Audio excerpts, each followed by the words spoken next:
கோரிக்காகவும் அந்த காட்டுல ரொம்ப நாளா ஒரு மரத்துல வீடு கட்டி வாழ்ந்து வந்தாங்க.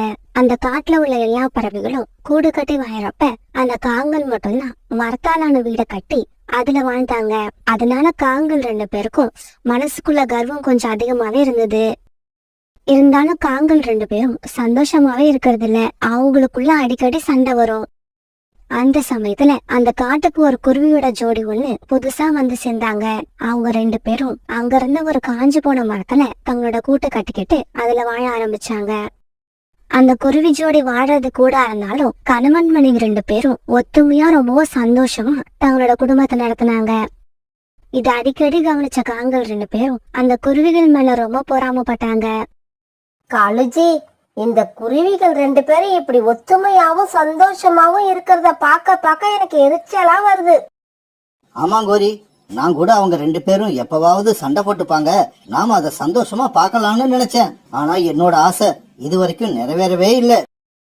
காலுஜி, நாம 2 பேரும் என்னதான் சண்டை போட்டுக்கிட்டாலும் அடுத்தவங்களுக்கு எடுக்கிற விஷயத்துல நம்ம 2 பேர் மூளையும் ஒரே மாதிரி வேலை செய்யுது. கோரி, இந்த குருவிகள் 2 பேரும் சண்டை போடவே மாட்டாங்கன்னு நினைக்கிறேன். அதனால இவங்களை எப்படியாவது இந்த இடத்த விட்டு விரட்டி ஆகணும். ஆமா காலுஜி, அவங்க சந்தோஷமா இருக்கிறத பார்த்து நார்மலா இருந்த பிரஷர் எனக்கு இப்ப அதிகமாயிடுச்சு. கோரி, கவலைப்படாம இரு. இந்த குருவிங்க நாளைக்கு உணவு தேட போனதுக்கு அப்புறம் அவங்க கூடு கட்டி இருக்கிற இந்த காஞ்சி போன மரத்தை வேரோட வெட்டி போட்டுடுறேன். மறுநாள் பொழுது விடிஞ்சிச்சு. ராணாஜி, சீக்கிரம் கிளம்புங்க. வானத்தை பார்த்தா மழை வர மாதிரி இருக்கு. சோனா, கவலைப்படாத. மழை வர்றதுக்கு முன்னாடி நாம கூட்டுக்கு திரும்பி வந்துடலாம். இப்படி பேசிக்கிட்ட ராணா குருவியும் சோனா குருவியும் உணவு தேட பறந்து போனாங்க. காலுஜி, சீக்கிரம், அந்த குருவிகள் 2 பேரும் உணவு தேட கிளம்பி போயிட்டாங்க. அவங்க திரும்பி வர்றதுக்குள்ள அந்த மரத்தை வெட்டி சாச்சிருங்க. கோரி இப்படி சொன்னதும் காலுக்காகவும் கோடாரியை எடுத்துக்கிட்டு அந்த காஞ்சி போட மரத்தை நோக்கி பறந்து போச்சு. இப்படி போன காலுக்காகவும் அந்த மரத்தை கோடாரியால வேக வேகமா வெட்ட ஆரம்பிச்சது. மரத்தோட உச்சியில உட்கார்ந்திருந்த கோரிக்காகவும் யாராவது வராங்களான்னு கண்காணிச்சுக்கிட்டே இருந்தது. பிறகு கொஞ்ச நேரத்துல எல்லாம் அந்த மரம் வேரோட கீழே சாஞ்சிருச்சு. இந்த சமயத்துல உணவு தேட போயிருந்த ராணா குருவியும் சோனா குருவியும் திரும்ப வந்துட்டாங்க. அவங்க கூடு கட்டி இருந்த மரம் வேரோட கீழே விழுந்து கிடக்கிறத பார்த்துட்டு அதிர்ச்சி ஆயிட்டாங்க. என்னங்க, இது எப்படி நடந்திருக்கும்? சோனா, மனிதர்கள் வந்து இந்த மரத்தை வெட்டி சாச்சிருப்பாங்கன்னு நினைக்கிறேன். இந்த சமயத்துல காலுக்காகவும் கோரிக்காகவும் அங்க வந்தாங்க.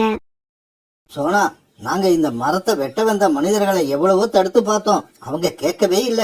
கடைசியா நீங்க குடியிருந்த இந்த மரத்தை வெட்டி கீழே தள்ளிட்டாங்க. ராணாஜி, இந்த மரத்தை மனிதர்கள் வெட்டி இருந்தா அவங்க கண்டிப்பா இதை எடுத்துட்டு போயிருப்பாங்க. இங்கேயே விட்டுட்டு போக மாட்டாங்க. சோனா, உன்னோட சந்தேகம் நியாயமானதுதான். இருந்தாலும் இந்த மரத்தை வெட்டினதுக்கு அப்புறம் அந்த மனிதர்களுக்கு இந்த மரத்தை பிடிக்காம போயிடுச்சு. அதனால இந்த மரத்தை இங்கேயே விட்டுட்டு நல்ல மரத்தை தேடிக்கிட்டு போயிட்டாங்க. சோனா, எது எப்படியோ நீங்க குடியிருந்த மரத்தை எப்ப யாரோ வெட்டி கீழே தள்ளனாங்களோ இதுக்கப்புறம் நீங்க இங்க இருக்கிறது நல்லது இல்ல. பேசாம இங்க இருந்து தூரமா உள்ள மரத்துல போய் கூடு கட்டிக்கிட்டு நிம்மதியா சந்தோஷமா இருங்க. ஆனா ராணா குருவியோட மூளை வேற விதமா யோசிச்சுது. சோனா, நீ இங்கேயே இரு. நான் பக்கத்து காடு வரைக்கும் போயிட்டு வந்துடுறேன். இப்படி சொல்லிட்டு ராணா குருவி பக்கத்து காட்டுக்கு பறந்து போச்சு. பிறகு சாயங்காலமா பக்கத்து காட்டுல இருந்து ராணா குருவி திரும்பி வரப்ப ஒரு மரம் வெட்டுற மிஷின் எடுத்துட்டு வந்தது. இத பார்த்த காலுக்காகவும் கோரிக்காகவும் இப்படி பேச ஆரம்பிச்சாங்க. காலுஜி, என்ன இது? எதுக்காக இந்த குருவி இப்ப மரம் வெட்டுற மிஷினை வாங்கிட்டு வந்திருக்கு? கோரி, உனக்கு இது கூட தெரியல? கீழே விழுந்த மரத்தை வெட்டி விறகாக்கி அதை மார்க்கெட்ல கொண்டு போய் வித்துட்டு அந்த பணத்தை எடுத்துக்கிட்டு அப்படியே தூரமா போய் ஏதாவது ஒரு மரத்துல கூடு கட்டிப்பாங்கன்னு நினைக்கிறேன்.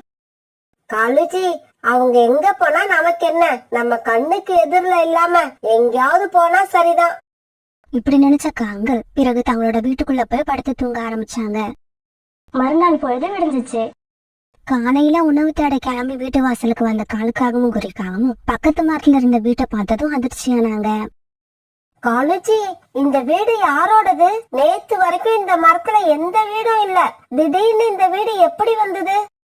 சரி வா, நாம அந்த வீட்டுக்குள்ள போய் அதுக்குள்ள யாரு இருக்காங்கன்னு பாப்போம். பிறகு காங்கள் 2 பேரும் அந்த வீட்டை நோக்கி பறந்து போனாங்க. கிச்சனுக்குள்ள சமைச்சுக்கிட்டு இருந்த சோனா குருவி கதவு தட்டுற சத்தம் கேட்ட உடனே வெளியில வந்தது. சோனா, நீயா? இந்த வீடு யாரோடது? இந்த வீட்டை எப்ப கட்டினாங்க? கௌரி அக்கா, இந்த வீடு எங்க வீடுதான். பக்கத்து காட்டுல இருந்து மரம் வெட்டுற மிஷினை வாடகைக்கு எடுத்துட்டு வந்து கீழே விழுந்து கிடந்த மரத்தை வெட்டி இந்த வீட்டை கட்டி முடிச்சோம். அப்படியா? இப்ப ராணா எங்க? மீதி இருந்த மரத்துள்ள கடை வச்சு ஒரு படகு செய்யறதுக்காக பக்கத்து காட்டுக்கு போயிருக்காங்க. படகா? படக தயார் பண்ணி அத வச்சு என்ன பண்ண போறீங்க? கௌரி அக்கா, நம்ம காட்டுலதான் மிகப்பெரிய நதி ஓடிக்கிட்டு இருக்கு. அதனால படகு தயார் பண்ணி அதுல போய் மீன் பிடிச்சுக்கிட்டு வந்து மார்க்கெட்ல வியாபாரம் பண்ணலாம்னு முடிவு பண்ணிருக்கோம். நான் ராணாஜிக்கு சாப்பாடு எடுத்துட்டு போகணும். அப்ப நான் கிளம்புறேன். இப்படி சொன்ன சோனா குருவி டிஃபன் பாக்ஸ் எடுத்துக்கிட்டு நதிக்கரையை நோக்கி பறந்து போச்சு. பிறகு அந்த படகு எடுத்துக்கிட்டு நதியில மிதந்து போன ராணா குருவும் சோனா குருவும் நிறைய மீன்களை பிடிச்சுக்கிட்டு கரைக்கு திரும்பி வந்தாங்க. பிறகு அந்த மீனை எல்லாம் எடுத்துக்கிட்டு மார்க்கெட்டுக்கு போனாங்க. சீக்கிரமாவே அவங்க கிட்ட இருந்த மீன் எல்லாத்தையும் வித்துட்டாங்க. இப்படியே சில நாட்கள் நகர்ந்துச்சு. இப்ப ராணா குருவி கிட்டையும் சோனா குருவி கிட்டையும் நிறைய பணம் சேர ஆரம்பிச்சது. அந்த காட்டுக்கு வந்த புதுசுல ஒரு கூட்டுல வாழ்ந்து வந்த ராணா குருவியும் சோனா குருவியும் இப்ப வலிமையான மர வீட்டுல செல்வ செழிப்போட வாழ ஆரம்பிச்சாங்க. கோரி, ராணா குருவியும் சோனா குருவியும் காஞ்சி போன மரத்து மேல இருந்த அந்த சாதாரண கூட்டிலேயே வாழ்ந்திருப்பாங்க. அவங்கள காலி பண்ண நினைச்சு நாம செஞ்ச காரியத்தால அவங்களோட ரேஞ்சு இப்ப எங்கேயோ போயிடுச்சு. காலுஜி, அதுக்காக நாம சோர்ந்து போயிடக்கூடாது. அடுத்தடுத்து நம்மளால ஆன முயற்சிகளை செஞ்சுக்கிட்டே இருக்கணும். கோரி, எனக்கு ஒரு யோசனை தோணுது. அந்த குருவிங்க கிட்ட ஏதாவது ஒரு பொய் சொல்லி அவங்க 2 பேரையும் மீன் பிடிக்க பக்கத்து காட்டுல உள்ள கடலுக்கு அனுப்பி வைப்போம். இவங்க இந்த படகை எடுத்துக்கிட்டு கடலுக்கு போனா அங்க உள்ள முதலைகளுக்கு கண்டிப்பா இரையாயிடுவாங்க. காலுஜி, இது சூப்பர் ஐடியா. இத உடனே செயல்படுத்துங்க. பிறகு காலுக்காகவும் ஒரேக்காகவும் நதிக்கரையை நோக்கி பறந்து போனாங்க. அந்த சமயத்துலதான் ராணா குருவும் சோனா குருவியும் நதியில மீன் பிடிச்சிட்டு கரைக்கு திரும்பி வந்தாங்க. ராணா, காலையில இருந்து மீன் பிடிக்கிறீங்க, ஆனா உங்க படகுல கொஞ்சம் தான் மீன் இருக்கு. கோரி, ஒரு நாள் நிறைய மீன்கள் கிடைக்கும், ஒரு நாள் கொஞ்சம் மீன்கள் கிடைக்கும். நாம தினமும் நிறைய மீன்கள் கிடைக்கும்னு எதிர்பார்க்க முடியாது. இங்க பாரு ராணா, நான் சொல்றத கேளு. பக்கத்து காட்டுல உள்ள கடலுக்கு மீன் பிடிக்க போறவங்க எல்லாம் அவங்க படகு நிறைய மீன்களோட வராங்க. காலண்ணா, எங்களுக்கு நம்ம காட்டுல இந்த நதியில கிடைக்கிற மீன்களே போதுமானதா இருக்கு. சோனா, அப்படியெல்லாம் சொல்லாத. எனக்காக ஒரே ஒரு நாள் அங்க போயிட்டு வா. ஒரு தரம் போயிட்டு வந்துட்டீன்னா அதுக்கப்புறம் தினமும் நீங்க படகை எடுத்துக்கிட்டு அங்கதான் போவீங்க. ராணாஜி, காலண்ணனும் கோரியக்காவும் இவ்வளவு வற்புறுத்தி சொல்றதானே நாளைக்கு ஒரு நாள் நம்ம பக்கத்து காட்டுல உள்ள கடலுக்கு போவோம். பிறகு மறுநாள் ராணா குருவியும் சோனா குருவியும் தங்களுடைய படகை எடுத்துக்கிட்டு பக்கத்து காட்டுல உள்ள கடல்ல மீன் பிடிக்க போனாங்க. கடல்ல ரொம்ப தூரம் போன உடனே இவங்களோட படகை நிறைய முதலைகள் சுத்த ஆரம்பிச்சது. சோனா, இந்த இடத்துல நிறைய முதலைகள் இருக்கு. இதுங்க கிட்ட இருந்து நாம தப்பிக்கிறது ரொம்ப கஷ்டம். ராணாஜி, அங்க பாருங்க, மேற்கு பக்கம் ஒரு கரை தெரியுது. நாம சீக்கிரமா அந்த இடத்துக்கு போயிடுவோம். பிறகு ராணா குருவியும் சோனா குருவியும் மேற்கு பக்கமா தங்களோட படகை வேகமா ஓட்டிக்கிட்டு போனாங்க. இப்படி ஒரு தீவுக்கு போய் சேர்ந்த இவங்க தங்களுடைய படகை விட்டு கீழே இறங்கி அந்த தீவுக்குள்ள போனாங்க. கொஞ்ச தூரம் போன உடனே அந்த தீவுல ஒரு குகை இருந்தது. அந்த குகைக்குள்ள போன இவங்க அங்க இருந்த பொருட்களை பார்த்துட்டு அதிர்ச்சி ஆயிட்டாங்க.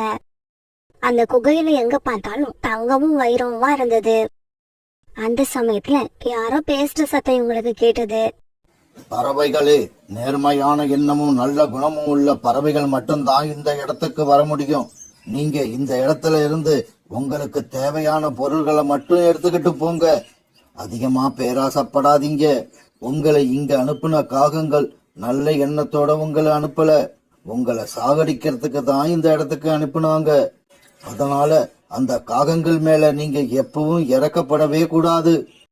உடனே ராணா குருவியும் சோனா குருவியும் அவங்க இருந்த தங்க காசுகளை ஒரு சின்ன மூட்டையில கட்டி எடுத்துக்கிட்டாங்க. பிறகு முதலைகள் இல்லாத சமயமா பார்த்து தங்களுடைய படகுல ஏறி பழையபடி தங்களோட காட்டுக்கு வந்து சேர்ந்துட்டாங்க. மறுநாள் காலையில தங்களுடைய வீட்டு வாசல்ல உட்கார்ந்திருந்த குருவிகளை பார்த்த காலுக்காகவும் கோரிக்காகவும் அதிர்ச்சி ஆயிட்டாங்க. காலுஜி, என்ன இது? ராணா குருவி, சோனா குருவி இவங்க 2 பேருமே உயிரோட உட்கார்ந்து இருக்காங்க. கோரி, அதுதான் எனக்கும் எப்படின்னு தெரியல. வா, போய் அவங்க கிட்டயே கேட்டுட்டு வருவோம். காலன்னா கோரியக்கா, எங்களோட பக்கத்து காட்டுல உள்ள கடலுக்கு அனுப்புனதுக்கு உங்க 2 பேருக்கும் ரொம்ப நன்றி. சோனா, அந்த கடல்ல முதலைகள் இருந்ததா இல்லையா? முதலைகள் இருந்துச்சு, இருந்தாலும் நாங்க அதுகிட்ட இருந்து தப்பிச்சு ஒரு தீவுக்கு போனோம். அந்த தீவுல எங்களுக்கு நிறைய தங்கமும் வைரமும் கிடைச்சது. சோனா, உங்களை நாங்க அந்த கடலுக்கு அனுப்பலன்னா நீங்க கண்டிப்பா அந்த தீவுக்கு போயே இருக்க முடியாது. அப்படி இருக்கிறப்ப உங்களுக்கு கிடைச்சதுல பாதியை எங்களுக்கு கொடுக்கறது தானே நியாயம். கௌரியக்கா, நீங்க சொல்றது நியாயம்தான். இருந்தாலும் எங்களை சாகடிக்கிற நோக்கத்துல தானே அந்த கடலுக்கு அனுப்பி வச்சீங்க. இப்படிப்பட்ட கெட்ட எண்ணம் கொண்ட பறவைகளுக்கு உதவி செய்யக்கூடாதுன்னு எங்களுக்கு அந்த புதையலை கொடுத்த குகை சொல்லி இருக்கு. இப்படி சொல்லிட்டு ராணா குருவியும் சோனா குருவியும் தங்களுடைய வீட்டுக்குள்ள போய் கதவை சாத்திக்கிட்டாங்க. காலேஜி, கடைசியில என்ன இது இப்படி ஆயிடுச்சு? இப்ப நம்ம என்னதான் பண்றது? கோரி, இப்ப நாமளும் ராணா குருவி சோனா குருவி மாதிரி பெரிய பணக்காரங்க ஆகணும்னா அதுக்கு ஒரு வழி இருக்கு. அது என்னன்னு சீக்கிரம் சொல்லுங்க. நாமளும் அந்த குருவிங்க மாதிரியே யாரையும் கெடுக்கணும்னு நினைக்காம நம்மளோட வேலைய மட்டும் பாத்துக்கிட்டு இருந்தா ஒரு நாள் இல்ல ஒரு நாள் கண்டிப்பா முன்னுக்கு வந்துருவோம். நகரத்துல இருந்து தூரமா இருந்த ஒரு காட்டுல சோனா குருவி தன்னோட பெண் குழந்தை பியூட்டியோட வாழ்ந்து வந்தது. அந்த காட்டுல சோனா குருவிக்கு சொந்தமா ஒரு பெரிய மாமரம் இருந்தது. அதுல உள்ள மாம்பழங்களை பறிச்சு சோனா குருவி தினமும் அந்த காட்டுல வியாபாரம் பண்ணும். இப்படி வியாபாரம் பண்ணி அதுல வர பணத்துலதான் சோனா குருவி தன்னோட குடும்பத்தை ஓட்டிக்கிட்டு இருந்தது. காலங்கள் ஓட ஓட அந்த மரத்துக்கு ரொம்ப வயசாயிடுச்சு. அந்த மரம் இப்ப சுத்தமா காஞ்சு போயிடுச்சு. அதனால அந்த மரத்துல இப்ப பழங்கள் காய்க்கிறதே இல்ல. அந்த மரத்தையே நம்பி தன்னோட வாழ்க்கையை ஓட்டிட்டு இருந்த சோனா குருவிக்கு இப்ப பெரிய கவலை வந்துருச்சு. இந்த மரத்தை நம்பிதான் நானே என் பொண்ணு பியூட்டியும் இது வரைக்கும் வந்துருவாங்க. இந்த மரமும் இப்ப பட்டு போயிடுச்சு. இதுக்கப்புறம் நானும் என் குழந்தையும் உணவுக்கு என்ன செய்வோம்? சோனா குருவி இப்படி சொல்லி அழுதுகிட்டு இருக்கப்ப அந்த மரம் திடீர்னு கண் வச்சு சோனா குருவிய பாத்துச்சு. பிறகு இந்த மாதிரி பேச ஆரம்பிச்சது. இந்த பாரு குருவியே, அழாத. பறவைகளான உங்களுக்கெல்லாம் எப்படி ஆயுட்காலம் இருக்கோ அதே மாதிரி எங்களுக்கும் ஆயுள் காலம் உண்டு. எங்களோட ஆயுள் காலம் முடிஞ்ச உடனே நாங்களும் இறந்துதான் போகணும். மரம்னா, நீங்க சொல்றது என்னால புரிஞ்சுக்க முடியுது. இருந்தாலும் இது வரைக்கும் நீங்க கொடுத்த பழங்களை வச்சு வாழ்க்கை நடத்திக்கிட்டு இருந்தேன்னா இதுக்கப்புறம் என்ன செய்ய போறேன்னு நினைச்சா என் கண்ணுல என்னையும் அறியாம கண்ணீர் வந்துருது. குருவியே, கவலைப்படாத. இப்பவும் உனக்கு என்னால உதவ முடியும். இவ்வளவு நாள் நான் கொடுத்த பழங்களால நீ உன்னோட வாழ்க்கைய நடத்தின. இப்ப என்கிட்ட உனக்கு கொடுக்கறதுக்கு பழங்கள் இல்ல, ஆனா என்னோட உடம்பு இருக்கு. என்னோட உடம்ப வெட்டி ஒரு படகை தயார் பண்ணு. இந்த காட்டுக்குள்ள உள்ள நதியை கடந்து போறதுக்கு நிறைய பறவைகள் ரொம்ப சிரமப்படுறாங்க. அதனால நீ படகை தயார் பண்ணுனீன்னா நதியை கடந்து போறதுக்கு நிறைய பறவைகள் உன்னோட படகுல ஏறுவாங்க. உனக்கும் நல்ல வருமானம் கிடைக்கும். கடைசி நேரத்துல கூட எனக்கு எப்படி உதவ முடியும்னு நினைக்கிறவங்களுக்கு எப்படி நன்றி சொல்றதுன்னே தெரியல. இப்படி சொல்லிட்டு சோனா குருவி கோடாரி எடுக்கிறதுக்காக வீட்டுக்கு போச்சு. அம்மா, நானும் உங்க கூட வந்து மரம் வெட்டதுல உங்களுக்கு உதவி பண்றேன். பியூட்டி, நீ சின்ன குழந்தை. நீ நினைக்கிற மாதிரி அம்மாவுக்கு உதவியும் நான் இருக்கு. நீ என் கூட வா. ஆனா எனக்கு நீ எந்த உதவியும் பண்ண வேண்டாம். வந்து உட்காந்து அம்மா எப்படி வேலை பாக்குறேன்னு வேடிக்கை பாரு. இப்படி மறுபடியும் அந்த மரத்துக்கிட்ட போன சோனா குருவி எடுத்துட்டு போன கோடாரியால அந்த மரத்தை வெட்ட ஆரம்பிச்சிச்சு. 2 நாள்ல அந்த மரத்தை வச்சு ரொம்பவும் அழகா ஒரு படகை தயார் பண்ணுச்சு. முதல் முறையா தங்களோட காட்டுல படகை பார்த்த எல்லா பறவைகளும் அந்த படகுல சவாரி செய்ய போட்டி போட்டாங்க. சோனா குருவி சென்னைக்கு பொழுது ரொம்பவும் நல்லாவே போச்சு. தன்னுடைய படகுக்கு இவ்வளவு வரவேற்பு கிடைக்கும்னு சோனா குருவி கூட நினைக்கவே இல்ல. சாயங்காலம் வரைக்கும் இப்படி தொடர்ந்து இக்கரையில இருந்த பறவைகளை அக்கறைக்கும் அக்கறையில இருந்த பறவைகளை இக்கரைக்கும் கொண்டு போய் விட்டுக்கிட்டு இருந்த சோனா குருவி இருட்ட ஆரம்பிச்ச உடனே தன்னோட வீட்டுக்கு போச்சு. வீட்டுக்கு போன உடனே சோனா குருவி இன்னைக்கு தனக்கு கிடைச்ச பணத்தை எண்ணி பார்த்தது. அதுல மொத்தமா 1000 ரூபாய் இருந்தது. அதை பார்த்து சோனா குருவியும் பியூட்டியும் ரொம்ப சந்தோஷப்பட்டாங்க. இப்படியே சில நாட்கள் நகர்ந்துச்சு. ஆரம்பத்துல உடஞ்சு போன வீட்டுல குடியிருந்த சோனா குருவி இப்ப தனக்காக ஒரு புது வீட கட்டி இருந்தது. சோனா குருவியோட இந்த வளர்ச்சிய பார்த்த காட்டுல உள்ள எல்லா பறவைகளும் ரொம்ப சந்தோஷப்பட்டாங்க. இருந்தாலும் சோனா குருவிய வளர்ச்சிய பார்த்து காலுக்காகவும் குறிக்காகவும் வழக்கம் போல பொறாமப்பட ஆரம்பிச்சாங்க. காலுஜி, சோனா குருவிக்கு வந்த வாழ்க்கைய பாத்தீங்களா? பழம் வாங்கலையா பழம். பழம் வாங்கலையா பழம். இப்படி தினமும் தெரு தெருவா சுத்திக்கிட்டு இருந்த சோனா குருவி சொந்த வீடு வாங்கிடுச்சு, நிறைய பணம் சம்பாதிச்சிருச்சு. போற போக்க பார்த்தா இந்த காட்டுலயே பெரிய பணக்காரியா ஆயிடும் போல இருக்கு. கோரி, நாம இருக்கிறப்ப அப்படியெல்லாம் நடக்க விட்டுருவோமா என்ன? காலுஜி, உங்ககிட்ட பிடிச்ச விஷயமே எனக்கு இதுதான். நான் சொல்ல வந்ததை கரெக்டா புரிஞ்சுப்பீங்க. சோனா பழையபடி பணத்துக்கு திண்டாடணும், அத நான் பாக்கணும். கோரி, சோனா அது பொண்ணு பியூட்டி ரெண்டு பேரையும் சாகடிச்சிட்டோம்னா அவங்க சொத்து எல்லாத்தையும் நாம அபகரிச்சுக்கலாம். காலுஜி, அவங்கள சாகடிக்கிறது முக்கியம் இல்ல, அவங்கள சாகடிச்சது நாம தான் யாருக்கும் சந்தேகம் வரக்கூடாது. அந்த மாதிரி ஐடியா பண்ணுங்க. காலுக்காகவும் கோரிக்காகவும் இப்படி பேசிக்கிட்டு இருக்கும்போது அங்க சோனா குருவி தான் பொண்ணு பியூட்டி கூட வந்தது. என்ன சோனா, இந்த காட்டுலயே பெரிய பணக்கார பறவை ஆயிட்ட. முன்னாடி மாம்பழத்தை தலையில தூக்கிக்கிட்டு தெரு தெருவா கத்துறது ஞாபகம் இருக்கா இல்லையா? கோரியக்கா, நான் பண்ற தொழில் தான் மாறி இருக்கு. நானும் மாறல, என்னோட மனசும் மாறல. அது எப்பவுமே மாறாது. சோனா, உன்னோட படகுல நாங்க இன்னும் ஏறுனதே இல்ல. நாளைக்கு கண்டிப்பா வருவோம். காலண்ணா, நாளைக்கு வராதீங்க. நாளைக்கு நானும் பியூட்டியும் கடல் கடந்து எங்க அம்மா வீட்டுக்கு போறோம். அதனால நீங்க நாளைக்கு மறுநாள் வாங்க. இப்படி சொன்ன சோனா குருவி பிறகு அங்க இருந்து பறந்து போயிடுச்சு. காலுக்காகவும் கோரிக்காகவும் தங்களுடைய வீட்டு வாசல்ல உட்காந்துருக்கப்ப பக்கத்து காட்டுல இருந்து ஒரு பறவை பறந்து வந்தது. காகங்களே, இந்த காட்டுக்கான வானிலை அறிக்கையை சொல்றதுக்காக நான் பக்கத்து காட்டுல இருந்து வரேன். அப்படியா? வானிலை அறிக்கையா? என்ன செய்தி கொண்டு வந்திருக்கீங்க? இங்க பாருங்க, இந்த காட்டுல இப்ப ஒரு பறவை புதுசா படகு வச்சிருக்குன்னு கேள்விப்பட்டேன். நாளைக்கு கடற்கரை பக்கம் படகு எடுத்துக்கிட்டு யாரும் போக கூடாது. ஏன்னா நடுக்கடல்ல புயல் அடிக்க போறதா எங்களுக்கு தகவல் வந்திருக்கு. அது யாருன்னு சொல்லுங்க, இந்த விஷயத்த அவங்க கிட்ட சொல்லணும். சோனா குருவியோட வீடு காலுக்காவும் வீட்டுக்கு பக்கத்துலதான் இருந்தது. இருந்தாலும் இந்த விஷயம் சோனா குருவிக்கு தெரியாதுன்னு நினைச்ச காலுக்காவும் இப்படி பேச ஆரம்பிச்சது. இங்க பாருங்க, இந்த காட்டுல படகு வச்சிருக்கிறது ஒரே பறவை தான். அது பேரு சோனா குருவி. அதோட வீடு இங்க இல்ல, இங்க இருந்து ரொம்ப தூரத்துல இருக்கு. இப்ப எங்களுக்கு அந்த பக்கம் போற வேலை இருக்கு. அதனால அந்த பறவை கிட்ட இந்த செய்தியை நாங்க போய் சொல்லிக்கிறோம். நீங்க உங்க காட்டுக்கு கிளம்புங்க. காலுக்காக அப்படி சொன்ன உடனே வானிலை அறிவிப்பு சொல்ல வந்த பறவை தன்னோட காட்டுக்கு திரும்பி போயிடுச்சு.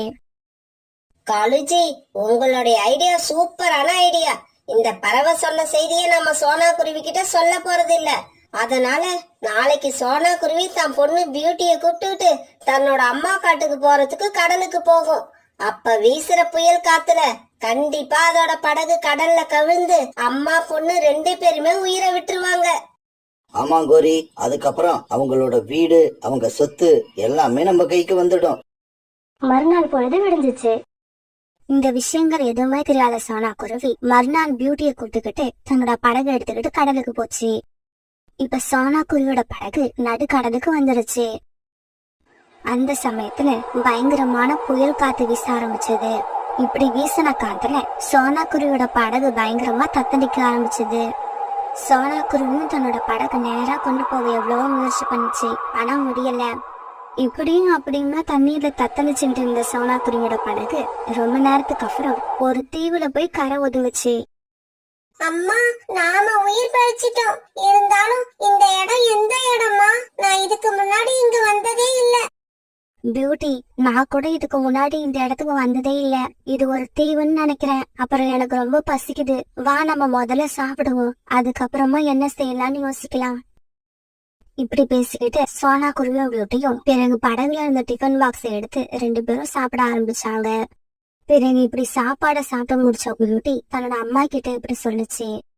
அம்மா, அங்க பாருங்க, அங்க உள்ள செடிகள்ல ஏதோ ஜொலிக்குது. வாங்க, அது என்னன்னு போய் பாப்போம்.